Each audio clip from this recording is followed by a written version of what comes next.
Okay, let's get started. So good evening, everyone. It is April 27th, and we have our evening program for Santa Barbara Audubon Society. We're very excited to make a few announcements starting off before we have our evening presenters with a new addition to the Santa Barbara Audubon Society.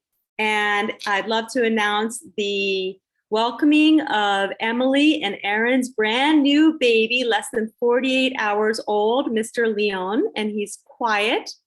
And we can take his mute off if you're feeling brave, everybody. We can hear him. Welcome, Leon. Hello.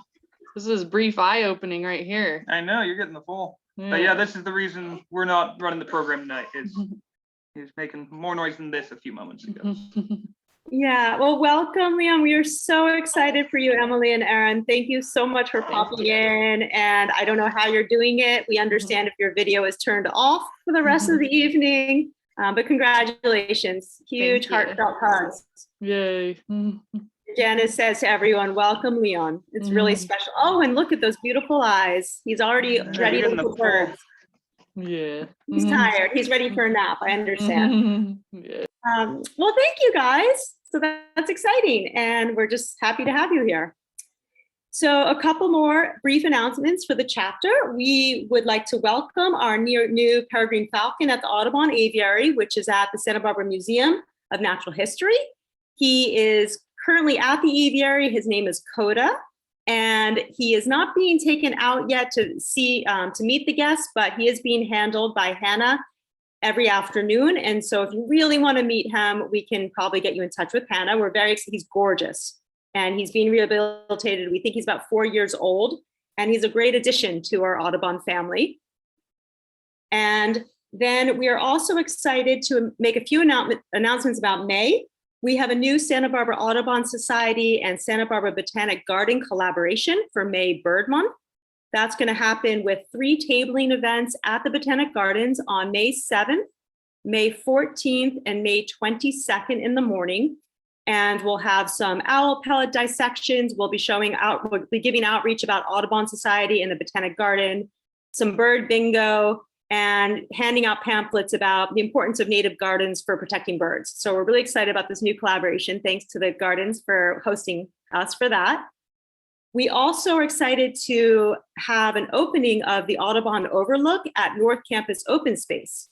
So that's really been in the works for a long time. And Lisa Stratton is having a North Campus Open Space grand opening and a community open house on May 12th and May 14th. So we hope to see you there.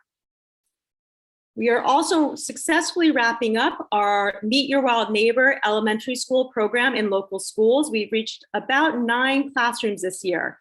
So it's been really great. We've met students both on Zoom and in person based on the pandemic and what the schools have allowed us to do. So that's really exciting. That's almost 3 times the amount we had done about 3 years ago. So the program's continuing to grow with our 2 teachers, and we're just thrilled about it, and the community loves it. Last, well, a few more things. We have bird walks and field trips, as you know. Just please remember. Hi, Leon. And we have bird walks and field trips resumed. So just remember to please check back our website regularly so that if there are any updates or changes based on the pandemic, you know, and that way you can attend or not attend accordingly. And 2 more things. We have the annual member meeting on June 11th. Please keep your eyes peeled for further details about that. And last but not least, thank you so much for your continuing support. So now you know why I am emceeing tonight, because Aaron and Emily have their hands full in the most beautiful way. And it is with great pleasure that I can introduce 2 of our speakers tonight. The first one is Ms. Margarita Scussett. And then the second one is Mr. Daryl Hodges. So first, Margarita is going to give us a brief presentation. And what I'd like to say about her is that she's a Dos Pueblos High School student and a junior. And she was in the Santa Barbara County Science Fair, which was held on March 11th. So Santa Barbara Audubon Society gives a Joy Parkinson Award for students that we think are most deserving. And we were honored to pick Ms. Margarita Scussett. Thank you to Dottie and Rob, who judged for the science fair. And her project is entitled, How Does Rainfall Impact the Salinity of Brine Groundwater Wells in the North Campus Open Space in Goleta, California? So tonight she's going to give a brief overview of her project. And I will just say that I was lucky enough to interview Margarita, and I was floored by her quality of research, her questions, her data collection was over years. She went above and beyond in every capacity, and her eloquence in explaining her results and the impact of her work. So thank you so much for Margarita for being here. We love that you got the award, and we look forward to hearing a presentation by you right now. Yes, thank you so much. Here, I'll share my screen. Thank you so much for having me tonight, and I'm very excited to be here, and I'm really honored to have received this award. So as mentioned, my project was on how rainfall impacts the salinity of groundwater wells in the North Campus open space, which is an area that is very near and dear to many of us, I assume. And essentially in the title, what I mean by brine groundwater wells is just wells with an average salinity higher than that of the ocean. So just wanted to clarify that. So essentially, for all my life, I have lived next to NCOS, or the North Campus Open Space. And as many of you know, the area before the 1960s was a wetland, then it became a golf course, then the golf course went out of business, and it became, and it was actually taken over by the Cheadle Center for Biodiversity and Ecological Restoration, who's been working on their project of restoring it to its ecological status from before the golf course. And again, living next to this area, I've witnessed sort of this enormous transformation from golf course to abandoned golf course to UCSP picking up the project. And after reaching out, they graciously gave me the opportunity to participate in the water quality monitoring project. So essentially, as the map here on the right shows, there are various groundwater wells all throughout the North Campus open space.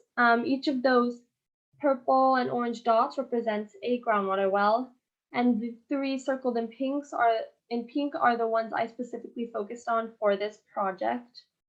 And I should also clarify that these aren't the groundwater wells we typically envision from the movies with the bucket and everything. These are what's called drilled piezometer wells. So they're essentially PVC pipes with boreholes drilled deep into the ground. And deep into the saturated zone, which is what we typically consider groundwater, is the area where the pores between soil particles are completely saturated with water. So my job was just to go out in the field, walk around, and measure the salinity of each of the wells using a handheld refractometer, which just measures the salinity. And to sort of give a very brief I guess, description of my conclusions, these are the graphs, and if anyone is interested in learning more about the exact results and data, I can definitely cover that in questions, or I can send you my presentation. But just a really brief overview of my general results is that, in general, there is a correlation between the rainfall amount and the salinity of the well. So essentially, in most cases, the more rainfall there was, the more salinity dropped, indicating a negative correlation. However, the correlation was weak, meaning that there were a considerable amount of outliers or data points that didn't support a constant linear relationship between rainfall and salinity. And I did also find that these results are statistically significant. So overall, the general gist is that there is a negative linear correlation, albeit a weak one.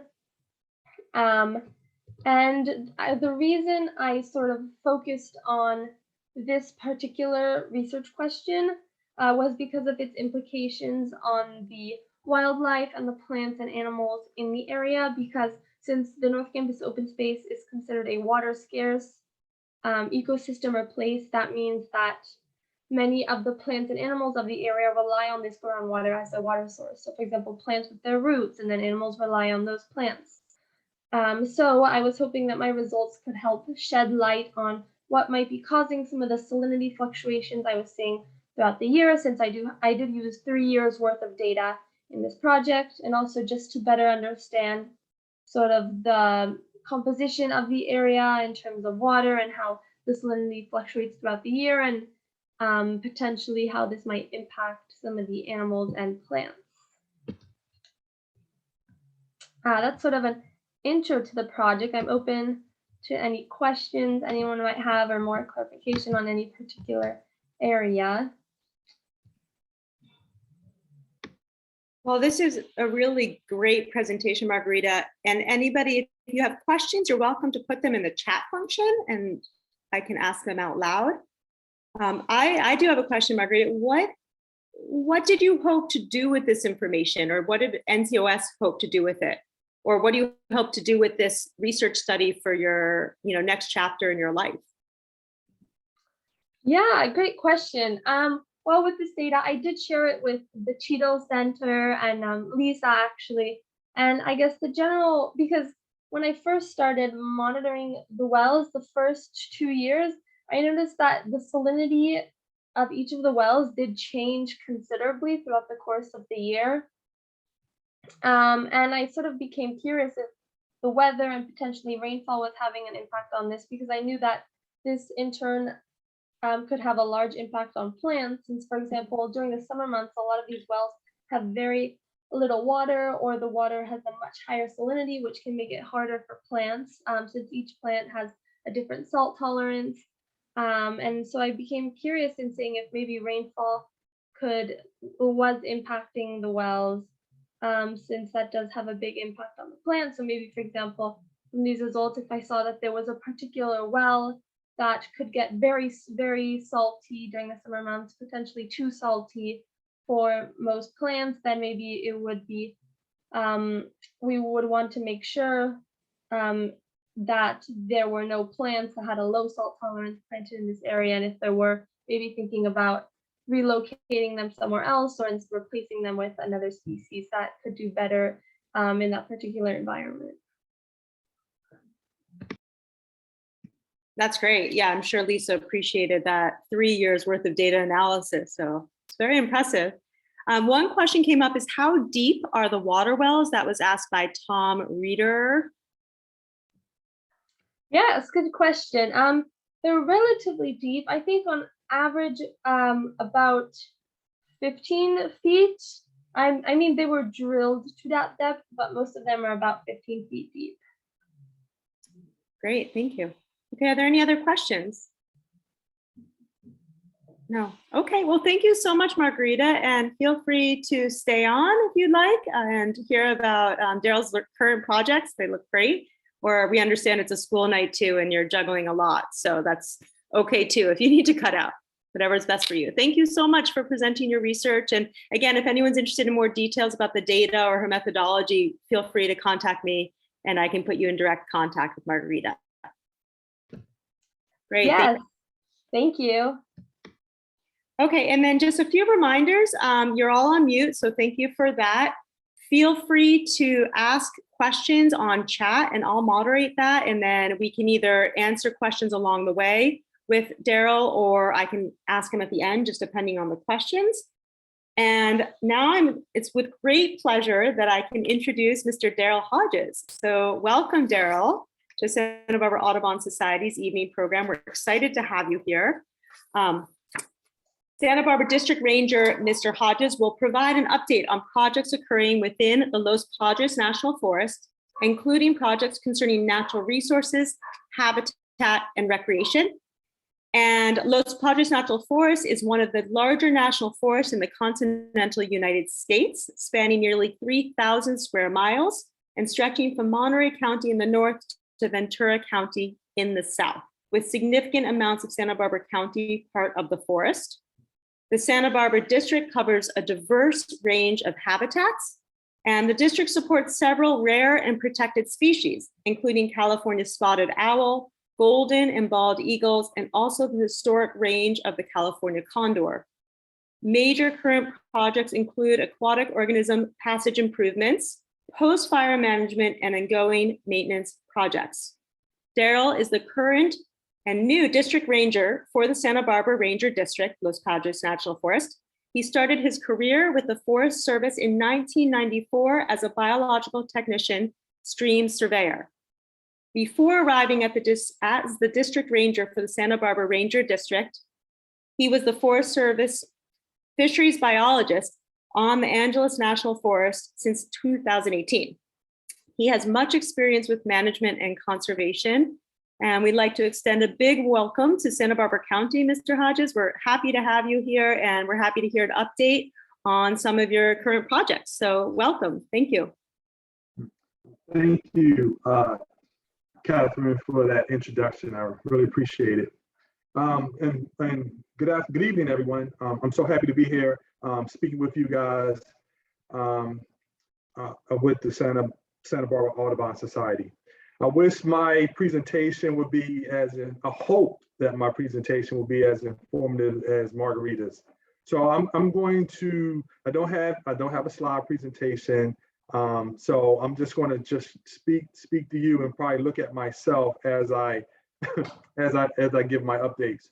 So I arrived here on the Santa Barbara Ranger District, Los Padres, on July of 2021. And our fiscal year usually starts, it does start October of 2021 and runs to September of 2022. And so usually the forest supervisor gives the forest priorities for that incoming fiscal year. And so with that said, there were 4 priorities that he kind of highlighted, which was maintaining fire suppression response capability, increasing the pace and scale of ecological restoration through our timber and fuel programs, improving recreational access, and decreasing our special uses backlog. And so when we talk about maintaining fire suppression response capability, we are we are low staffed to a certain extent when fire season really kicks off. So when it's pretty much an all hands on deck situation where we having crews coming in from throughout the nation, from other agencies and so forth, we still need to build up the capacity here so we can meet the needs of the public when it comes to fire suppression. So we start with hiring, and we participate in outreach and recruitment programs, and hopefully we can develop an adequate candidate pool for our needed personnel in fire. We provide training to all our employees to make sure that they have career development in various modules. If they're working in leadership at the engine level, at the crew level, we try to make sure that we have those things are in place. And then we also with our response, we want to ensure that we have a safe and effective fire response that emphasizes on firefighting and public safety. We maintain daily staffing, and we want to maintain daily staffing response at minimal levels for our forests. So and so that's what maintaining our fire suppression and response capability.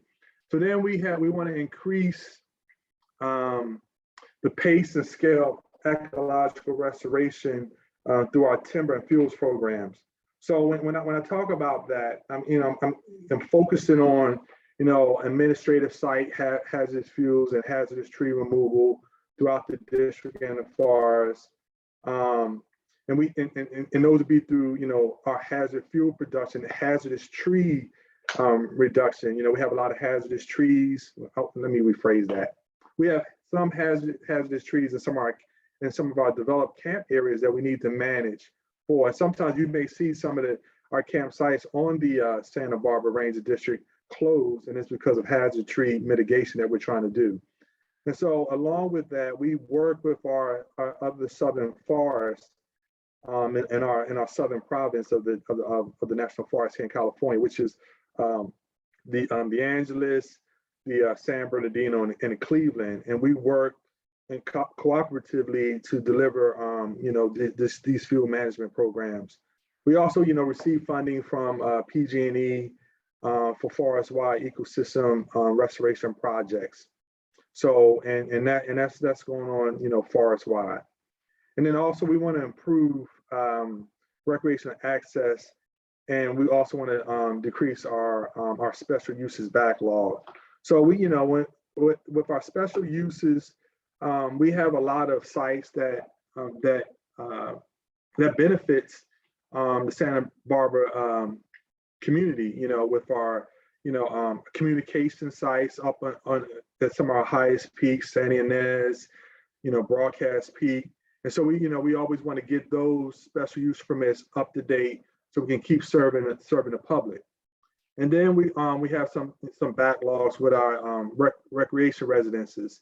And so we want to get that up and up to par and straightened out, as we move forward, with that program as well.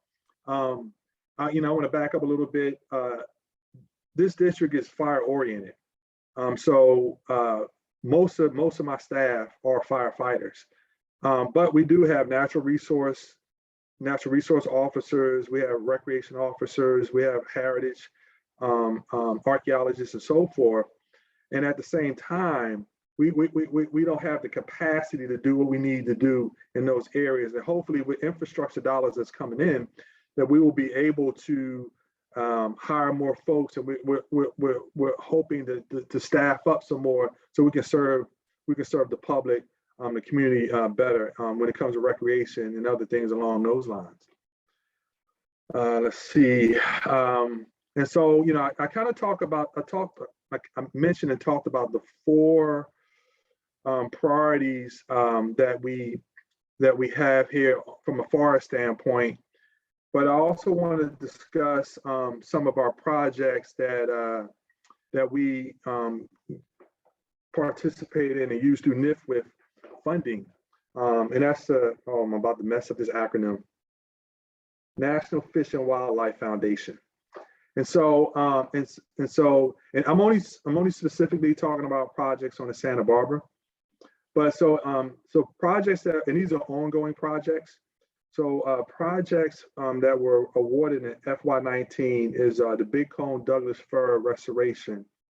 And that's going on in the Santa Barbara and the Ohio Ranger District. And so the planning was to plant 1,000 seedlings in February, March of this year within the Zaca fire footprint. And so that was done. We went through the NEPA process. That was done. And so just this month, well, not just this month, but it's been University of California, Santa Barbara help with those planting those seedlings, and we'll be monitoring that this summer and fall. And then also more restoration of the Zaca fire damaged trails and Cold Springs Trail reroute. So we're working on that, and so that's still in process as well. Let's see what else we have. Conservation stewardship using interpretive signs. So we have a bunch of signs that were delivered early November, and we're in the process of planning on installing those signs. And those will be interpretive signs about various things within the Santa Barbara district, from wildlife, fire, any type of ecological things that we're doing. Those are the interpretive signs that are going to be in place. So projects that were awarded in fiscal year 20, bird surveys, mapping, and non-native cowbird removal. And so as of right now, we're continuing bird surveys on Piru and Sesame Creek. We need to access some other rivers, and so and that's another ongoing project as well. With our partners, along with our staff, and some of these projects you probably know about. And so if you want to correct me, feel free to drop it in the chat or ask a question or get some clarity if I'm not being clear. Then we also have another project: removal of invasive Spanish broom in the Jacita, if I'm pronouncing that correctly, fire footprint. This is an ongoing project. with partners. And so right now we're trying to figure out different uses, like maybe a different formulation of herbicides that we can use. And so we're still waiting on some approval with that, but that's another ongoing project. Let's see what else we have. We have tamarisk removal and monitoring in the upper Santa Ynez watershed. These are all ongoing projects. And so, and that was all awarded in FY20, FY21 projects. We have impacts of fire on the terrestrial, medium, large mammal communities in Azaka, Piru, and Jessicita fire, and that's forest wide. And so hopefully we have implementation of that project will start this month or next month. And then we have a barrier improvement and signage on user created trails in the Jessicita footprint. So that's something that we're working on with LPFA. Let's say, and then we also have the Chumash culture and steelhead signage, and that's another Zaka Fire project. I think I might have mentioned that. Did I? No, I didn't mention that. So, and that's all these are ongoing. This is stuff that's going on throughout the year. We have trail restoration, and we did complete the trail restoration within the Jessicita fire footprint, and that was with LPFA. So those are some of the projects that we have going on that are NIFWIF funded, and then some other things that might be redundant or tied in with it, are restoration projects. And so we have the Channel Island restoration, tamarisk removal, and that's up in the upper Santa Ynez. And that's to improve habitat for a number of bird species. We want to avoid treatment in the spring within critical habitat for the fairly endangered least Bell's burial. We haven't detected in some surveys conducted in 2019 and 2021, but the population of tamarisks is also expanding in the lower Piru on the Ojai Ranger District. We want to make sure that we take care of that, and then we also like to recolonize historic breeding sites in the Mono Indian creeks of the Santa Ynez River. There's also a PG&E fuel break work that's NIFWIF grant. That's the Spanish Groom and Tamarisk, or some other projects that we're working on.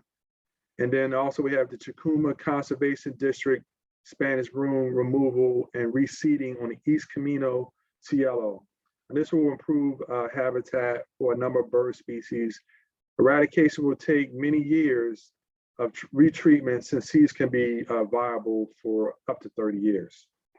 Then we also have other noxious weed treatments that we want to do in the district, include control of isolated populations of yellow star thistle, spotted knapweed, and perennial belt grass. These weed species could become monoculture and have impacts on native vegetation and birds. And then also when we do this work, we want to make sure we mitigate our impacts. And so, with mitigating the impacts to the nesting bird, or a number of our projects, with special uses that involve special use permits, trail construction, fuel breaks, maintenance work, and so forth. We want to mitigate that by limiting and restricting project activities during the nesting season for birds protected under the Migratory Bird Treaty Act, which you guys probably already know that. But at the same time, we want to have pre-project implementation surveys along with implementation surveys. So one of the last things I want to get to, and I tried to talk slow, but I guess I didn't. So it seemed like we have a lot of time. So, I'm ready to try to fill some questions. But California spotted owl. We need more information on the status of California spotted owls on the district. since the majority of the surveys were conducted in 1990. And we have, and then we also have limited funds and personnel. Like I said, our capacity with surveys is, it's limited. We get a lot of help with our trail work from, with groups like LPFA and Montecito Trail Foundation and so forth. But, so we also need to do the survey work as well. So we're interested in, in the status of owls within the historic occupied habitats, the historic range, and the potential, and what happened within that range with the potential impacts of drought, climate change, and the fires that have occurred throughout the years. We're particularly interested in the status of owls in the East Fork of the Santa Cruz Creek, Kelly Creek, San Jose Creek near West Camino Cielo. We also had a local landowner off of Highway 154 that recently reported a California spotted owl in Kelly Creek, and that's near Cold Springs Bridge. And so also our resource officer, and I might butcher the name of this creek, she did detect a female out in Tequicus Creek in 2019. And so we will be checking out that owl this year to determine the status of nesting. And there has been a recent interest in status of owls within historically occupied habitat. And like I said, the last surveys were done in the 90s. And then also we have the Zaka fire impacted habitats in Big Pine Mountain area and the tributaries of Santa Cruz Creek and the Grapevine Creek. The Thomas Ray Riddier fires also impacted historic habitats. And if anyone in your organization has any recent records of owls on forest land, please share it with us. We would love to get that stuff recorded and help us with our management. Like I said, we're limited. We need help. If anybody that's interested in volunteering to do owl surveys this coming spring, just please let us know. I think that's all I have, but I'm open for any questions that you may want to ask. Okay, well, Daryl, this is fabulous. Thank you so much for this informative presentation on your current projects. And we do have a number of questions. It's exciting work, and we have, of course, birders in our audience. So I'll go through the questions. One is from Tom Reeder. I apologize if I'm not saying your last name correctly, Tom, but when will we be able to drive to Big Caliente hot springs again? That is probably the #1 question I get. And so I've answered questions various ways. The best answer I can give you is that, well, this is FY22. And so some of the responses that I've given is that, we're planning for it in FY22. We have to go through a NEPA process, probably through FY23. FY22 is almost over. And then also hopefully we'll be able to implement something by FY24. But we've been strategizing. I've been talking with our engineers. And so we need to find out what actually we can do, what needs to be repaired. So we know there's a crib wall failure on 5N12. I believe I'm saying that the correct number. So we need to fix that. Then there's we need to continually have that road graded. We also need to have the road once we get closer to the Pendola area, what I want to say, not the shoulders, I guess. When to keep the molders the shoulders mowed to cut down on the possible of a wildfire starting from a hot exhaust or a catalytic converter. And then we have some work we need to do at one of the lower crossings closer to the hot springs. So I've been directed, and I've talked with my forest supervisor, and he said, find out what we need to do. Let's find the money. Let's get that fixed so we can provide access to the public. And so, that is my charge. That's been I probably get that question at least once a week. And there's some emails that, I still need to respond to about, when we're going to open up that road. So I'm working on it. Okay, thank you for that. And another question we have from Wendy Cantor is, how does the Forest Service eliminate invasive plant species without using toxic herbicides that could hurt the local animals, including birds and bees? Okay. So when we use herbicides, and I'm not a herbicide specialist, but I have worked with herbicides in the past. So usually the mixtures on the label, well, we have a protocol that we have to follow. And it's a protocol that's, a region protocol for herbicide application. And so we usually do not use the strength of the herbicide as is labeled on the bottle.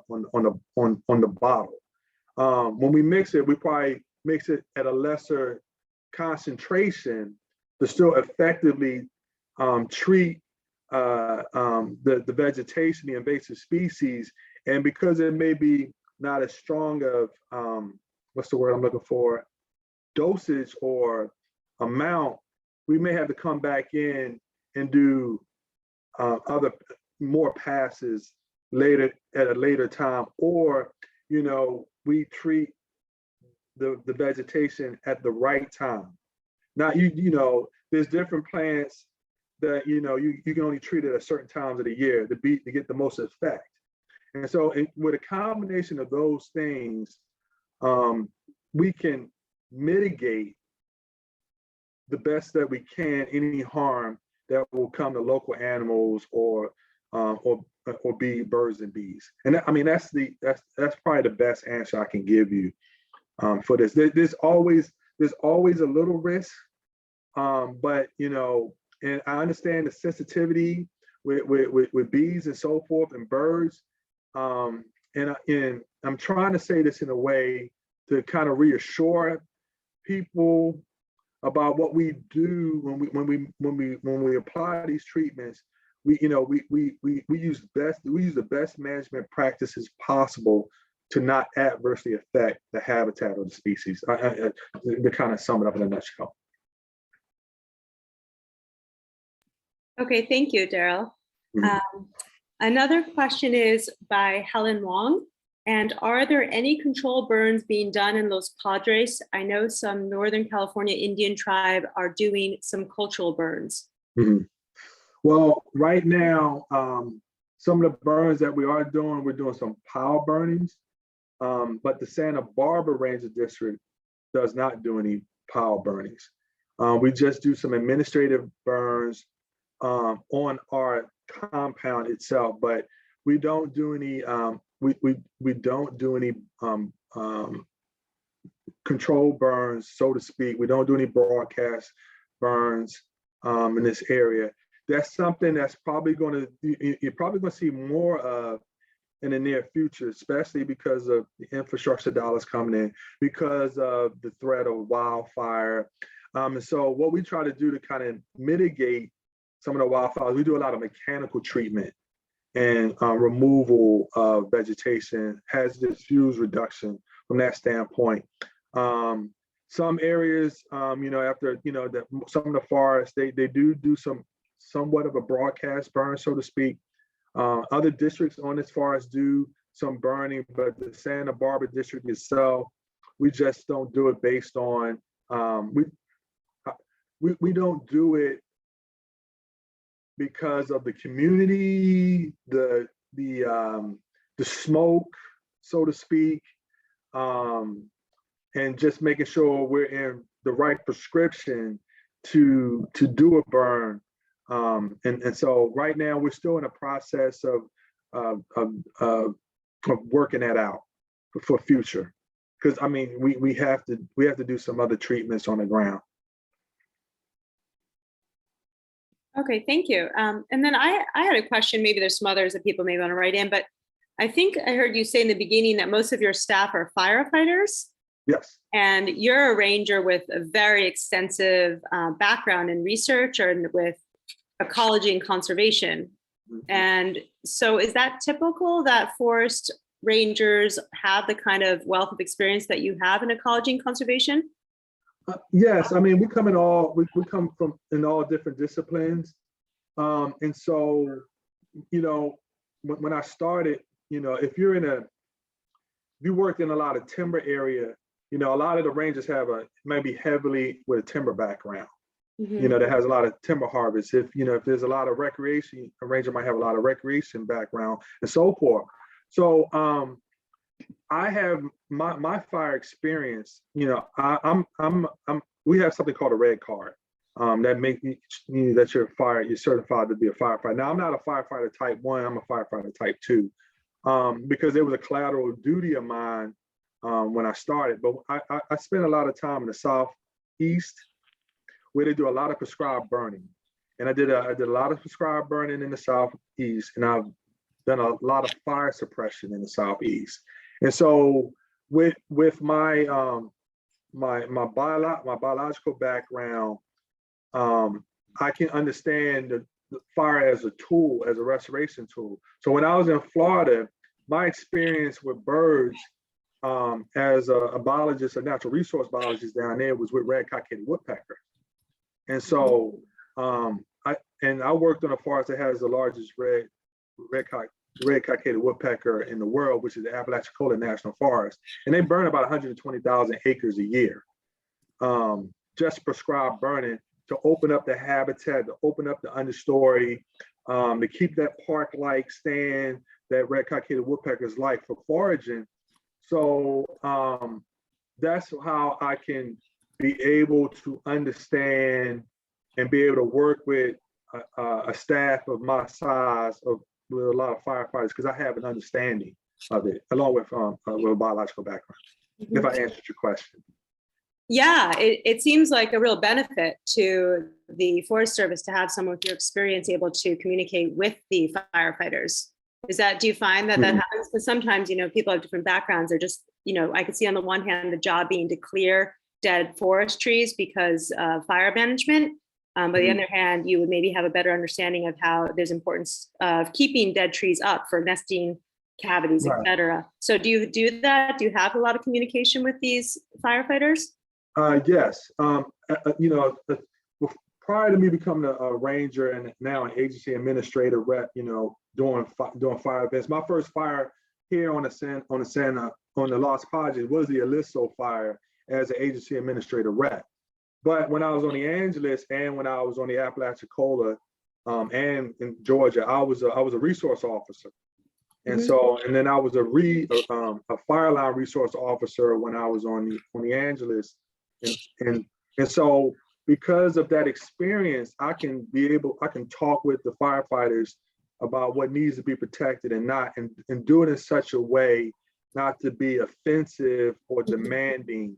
And I think that benefited me coming out here, because, you know, there's a lot of firefighters out here that, and their charge is suppression. But at the same time, we need to protect, you know, our natural historic area sites. And so sometimes, you know, we as biologists, you know, we're only thinking about our species or the species, and, you know, it can be an awkward situation when trying to work. But, you know, I think my experience helps out with that a lot.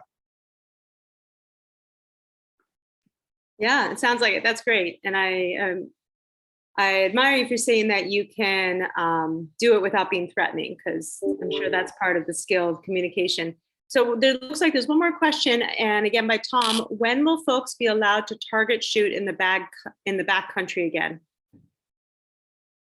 Good question. And I'm sorry to say I do not have an answer for you, but I will track that down, and I'll try to get some information for you. Okay, thank you, Daryl. Thanks so much. So that's pretty much, are there any other questions? I'm just looking at the chat. I think that's it.